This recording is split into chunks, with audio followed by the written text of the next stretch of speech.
Buenas tardes, somos el grupo número 2, conformado por Noelia Ojeda, Simón Subrini y Ángel Sarrabeitia.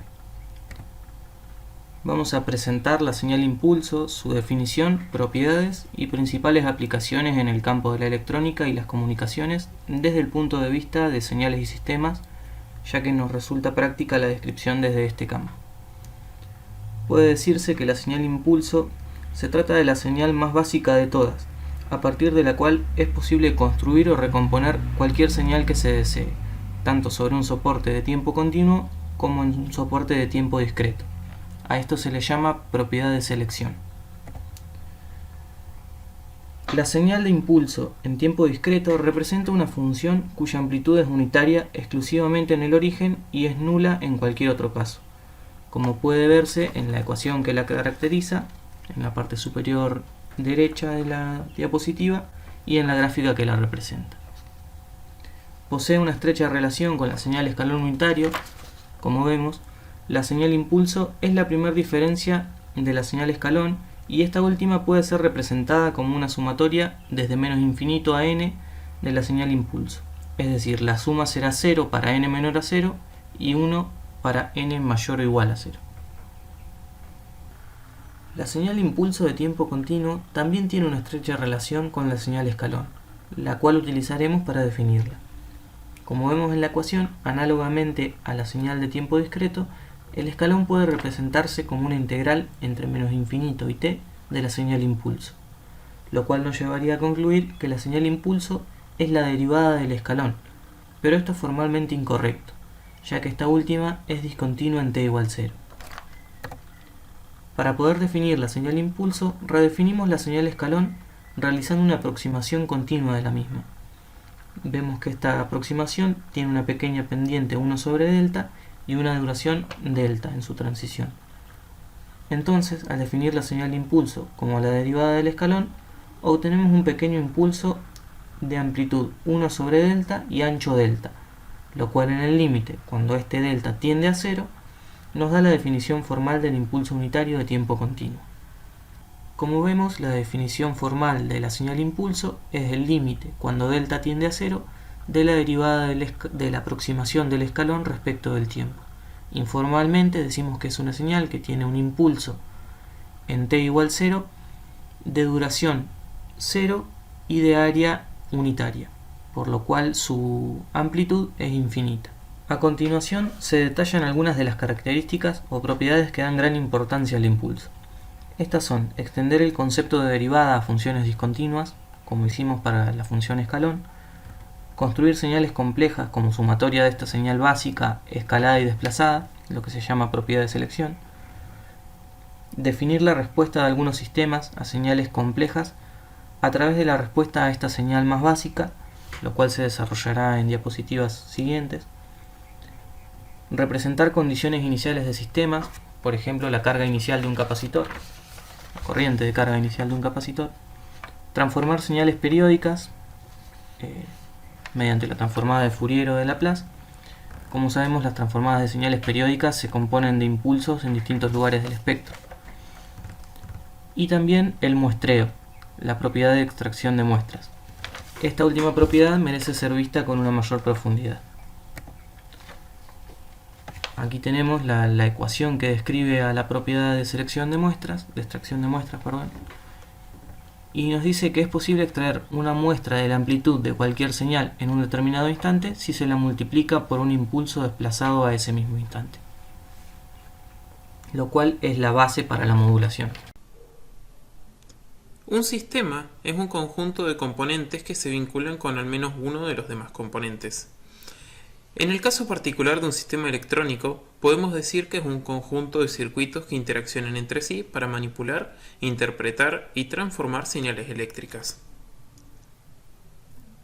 Un sistema LTI es aquel que cumple con las condiciones de linealidad e invarianza en el tiempo, es decir, que cumple con las condiciones que se detallan en la diapositiva.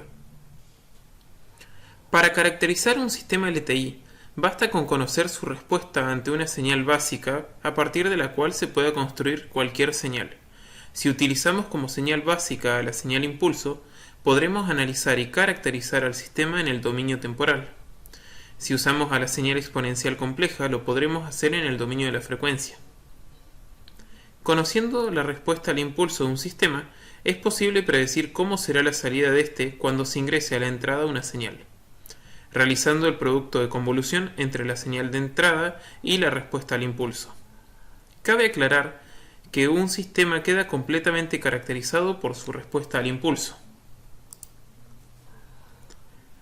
La respuesta al impulso nos permite clasificar a los sistemas de distintas formas, como estable o inestable, causal o no causal, invertible o no invertible y con o sin memoria. La tabla en la diapositiva nos muestra de qué manera podemos clasificar a los sistemas a partir de su respuesta al impulso. Bien, vamos a hablar un poco de la transformada de Fourier del impulso, tanto en el caso ideal como en el caso real. Por un lado tenemos la señal impulso ideal, que si le aplicamos la transformada de Fourier, obtenemos un 1 a la salida para todas las frecuencias. ¿Cómo podemos nosotros interpretar este resultado? Bueno, si pensamos en el teorema de Parseval, el cual nos dice que la energía de la señal es igual a la energía total de su transformada de Fourier a lo largo de todas las frecuencias, si vemos este resultado que es 1 para las infinitas frecuencias, nos damos cuenta que la sumatoria va a ser infinita, lo cual nos dice que en la realidad necesitaríamos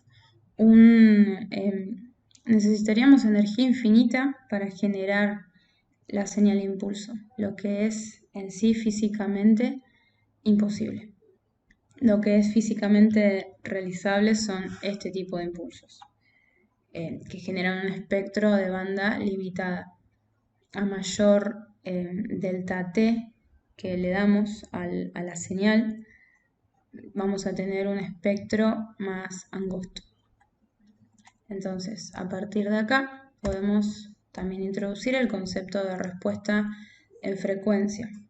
¿Qué bien de qué se trata? Matemáticamente hablamos de la transformada de Fourier de la respuesta al impulso, que al pensarlo en sistemas LTI nos ayuda a caracterizar dichos sistemas en función de la frecuencia. Y bueno, quizás nosotros estamos más acostumbrados a pensar a los sistemas en el dominio del tiempo, pero el dominio de la frecuencia nos da una gama nueva de posibilidades en cuanto a análisis y a diseños de sistemas. Por ejemplo, pensemos si no en los filtros. Acá tenemos un filtro pasabajos ideal que viene este concepto del impulso, nos ayuda a hacer quizás ingeniería inversa.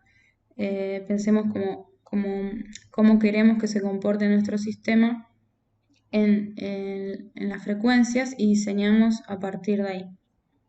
Por ejemplo, acá queremos que pasen solamente las frecuencias bajas. Tenemos una de corte en 1.5 con este corte abrupto. ¿Qué pasa con este corte abrupto? En el caso ideal, nos genera este tipo de respuesta en el tiempo, que es un sistema, o sea, nos está dando un sistema no causal con un comportamiento oscilatorio. ¿Qué significa que sea no causal? Bueno, que para un tiempo menor a 0 tenemos una salida en nuestro sistema. Es decir, que ante la inexistencia de entradas, nosotros ni siquiera pusimos una entrada en el sistema y ya obtenemos una salida. Eso, además, sumado al comportamiento oscilatorio, no es algo que deseemos en un diseño. Entonces, ¿qué tenemos que hacer? Bueno, pensar con filtro pasabajos real, darle tal suavidad a la respuesta, de tal manera que en el tiempo se comporte de esta manera, que sea un sistema causal y no oscilatorio, atenuando las altas frecuencias y dejando pasar las bajas.